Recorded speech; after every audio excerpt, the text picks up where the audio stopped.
Good morning आज के আমরা বিশেষ কিছু গাছ নিয়ে আমরা স্টাডি করছিলাম সে করতে করতে আমরা দেখতে পাচ্ছেন চারিদিকে শুধু গাছ এবং এই গাছপালার মধ্যে দিয়ে বেশ কিছু গুরুত্বপূর্ণ গাছ আছে যেগুলো সম্বন্ধে আমরা হয়তো অনেক কিছু জানিও না বা গাছগুলোকে গাছ হিসেবে দেখি।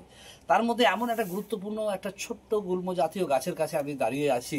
সেই গাছ সম্বন্ধে আপনাদেরকে আমরা বেশ কিছু ডেসক্রিপশন দেব, একটু দেখাতে বলবো ক্যামেরাম্যানকে। দেখুন এই যে একটা গাছ, এই গাছটা কি গাছ এবং গাছের কি উপকারিতা সম্বন্ধে আমাদেরকে ডেসক্রিপশন দেবেন Nazmul sir. Good morning sir.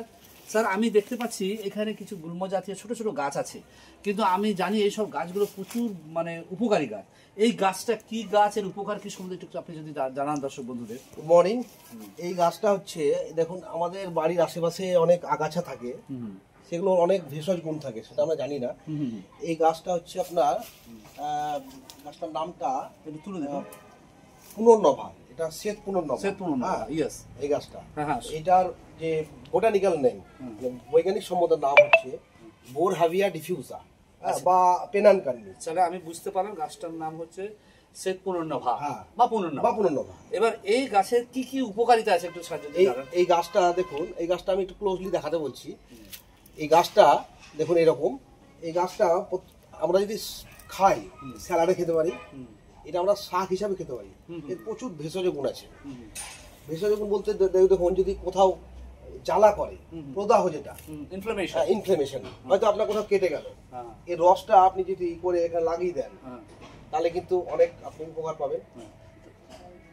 তাহলে আমরা ইনফ্লেমেশন উপকার পেলাম, এটা শাকসবজি বা স্যালাড হিসেবে খেয়ে করব। আর কি উপকার আছে? আর হচ্ছে এটা আপনার যেটা হচ্ছে ভেষজ গুণ আছে, যেটা বললাম যে ইনফ্লেমেশন যেটা আছে, আর কৃমি নাশক, যাদের ধরো অনেক বাচ্চাদের কৃমি থাকে, পেটে কৃমি থাকে, এইটা রসটা, এটা কয়েকটা পাতা এভাবে তুলে নিয়ে যদি এটাকে আপনার রস করা হয়, মানে বেটে নিয়ে, শিলটিতে বেটে নিয়ে বা মিক্সিতে বেটে নিয়ে এটা ছেঁকে নিয়ে গরম জলের সঙ্গে খেতে হবে। তাহলে গরম জলের সঙ্গে খেলে কি হবে, বাচ্চাদের যাদের পেটে কৃমি থাকে এটা কিন্তু 15 দিন খাওয়াতে হবে মিনিমাম, তাহলে দেখবেন কৃমি এক সম্পূর্ণ নিরাময় হয়ে যাবে।